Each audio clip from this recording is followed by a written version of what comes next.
Victor Marie Hugo was born on February 26, 1802 in Doubs, France. He was the third son of Joseph Leopold Sigisbert Hugo and Sophie Trébouchet. He had two brothers, Abel and Eugene. His father was a highly ranked officer in the French army, causing their family to move from place to place.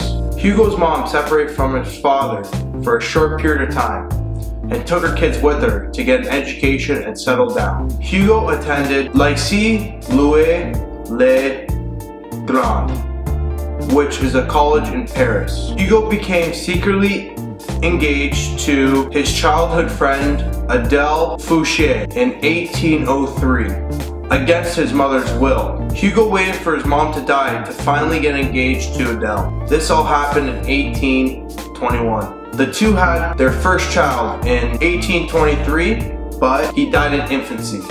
The two had their second child in 1824, Leopoldine, their third in 1826, Charles, their fourth in 1828, François-Victor, and finally their fifth child in 1830, Adele. Sadly, Leopoldine, Hugo's oldest daughter, died while drowning in a river when their boat capsized in 1843. Fun fact, Leopoldine's newlywed husband, Charles, also jumped in to try to save her, but they both died.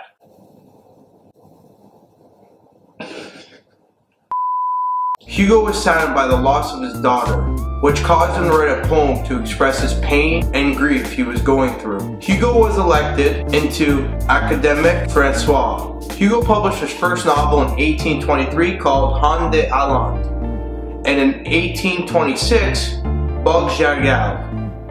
Between 1829 and 1840, Hugo only published 4 poems.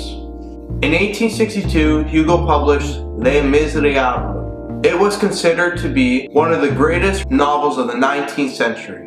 In 1866, Hugo moved on to his next novel. It was a hit, probably because of his previous novel. Hugo's wife then passed away in 1868. Hugo's last novel, 93, was published in 1874. Once he returned to Paris, the country hailed him as a national hero. He thought for sure that he'd be the dictator of France at the time, but that didn't turn out the way he planned. Soon after he returned, he suffered a mild stroke in 1874 and another one in 1878. Also, his daughter Adele was admitted into an insane asylum. Just when things couldn't have gotten worse, his 2 sons passed away from unknown causes. All these tragic events happened within 4 years. These tragic events influenced him to write some more poems that weren't as big of a hit as all his previous works. Days before dying, Hugo left a note reading, "To love is to act." Unfortunately, on May 22nd, 1885, Hugo passed away due to pneumonia at the age of 83. Although he requested a civilian funeral, he was given a state funeral by decree of President Jules Grévy. More than 2 million people joined his funeral procession in Paris.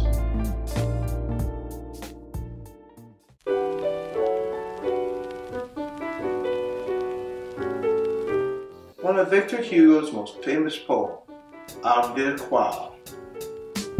I shall read it. Allah, turning an envious eye towards the past, inconsolable by anything on earth. I keep looking at that moment in my life when I saw her open her wings and fly away. I will see that instant until I die. That instant too much for my tears. When I cried out, the child that I had just now, what? I don't have her anymore. Victor Hugo's daughter drowned when their boat capsized. As you can see, there are many ways that Hugo is expressing his feelings towards his daughter's death and how he feels that he cannot live on anymore through his words when he said, "I will see that instant until I die." He is always going to be remembering that his daughter is gone and he can't do anything about it. Such when he says, I cried out, that child, that I had just now, what? I don't have her anymore. When Hugo says this, he realizes that his daughter is gone forever. Hugo said, I keep looking at that moment of my life when I saw her spread her wings and fly away. He is expressing his feelings of the wedding and how he realized that his little girl is grown up and will be moving on to another gentleman such as Charles, her husband. I will see that instant until I die, that instant too much for tears. He can't express, okay, that didn't make sense. Okay, I'm gonna go like this though.